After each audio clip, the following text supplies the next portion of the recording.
Hi everyone, this is the fourth video in Spark Quick Tips and Tricks playlist. In this video, we are going to see how to read the CSV file efficiently using sampling ratio while doing inverse schema. By doing this, we will scan only less volume of data. And also we will see how to avoid the scanning of data completely while reading the data by using schema option.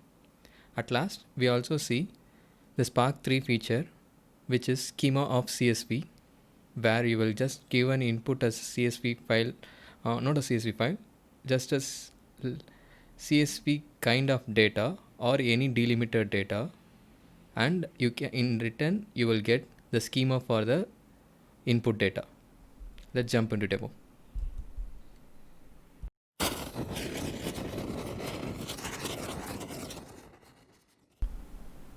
We will simulate sample CSV file data with 5 columns: ID, name, country, rating, and premium user. So in this, ID is an int column, name is a string, country is a string, and rating is double, and premium user column is boolean.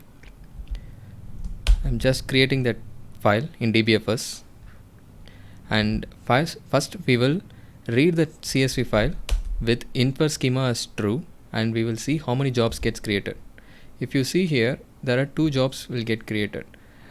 One is to scan the file, and the second job is to infer the schema.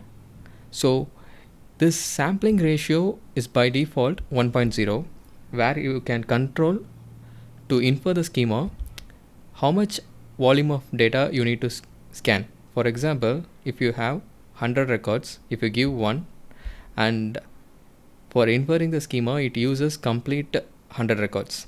If you give 0.5, it uses 50 records. If you give 0.1, it uses 10 records. In second scenario, we are going to use the same command with the sampling ratio as 10%, and you will see no difference. You will see only difference is your data will be read not completely, only 10% amount of data.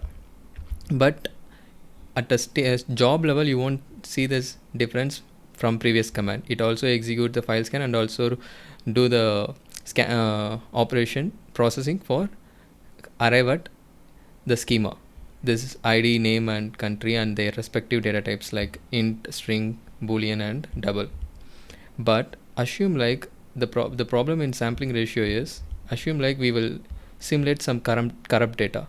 So I'm simulating some corrupt data. In the place of int I'm using double, and in place of string I'm using boolean, and in place of double I'm using int.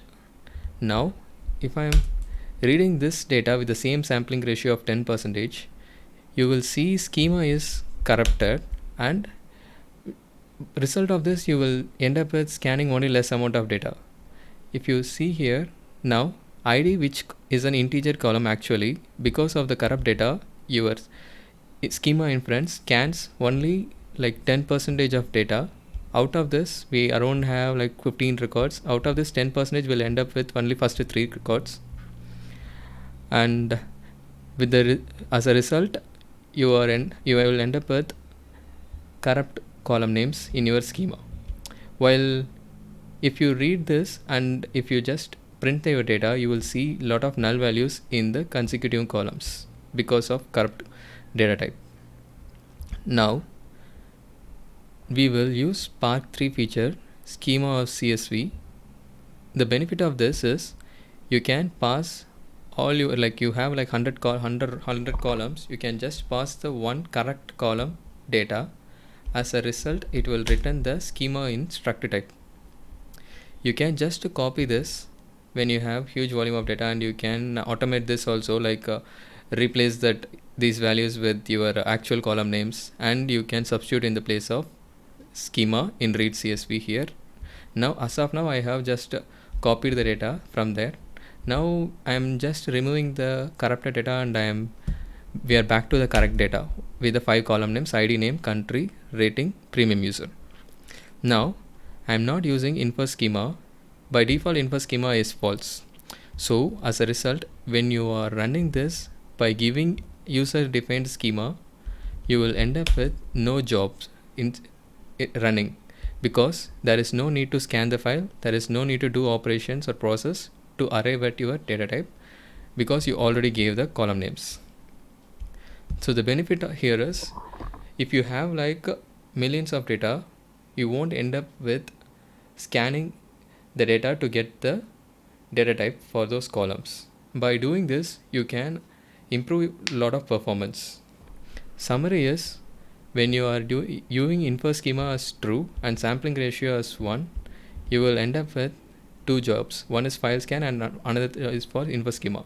And if you are giving info schema as false, then also it will run one job in Spark. We can see that. You can see one job has run. This is to get the header names. That is, only file scan alone will happen here. It won't do the processing to arrive at data type by doing the info schema. Let it load. Yeah. So here you can see only file scan happening in this command. Now we will give the schema manually, and let's see, we will end up with no jobs created, because there is no need to scan the file and also do the processing to get the data type. We have given it in the schema option. To prove this, why there is no file reading, I am just giving the wrong column names in the schema option.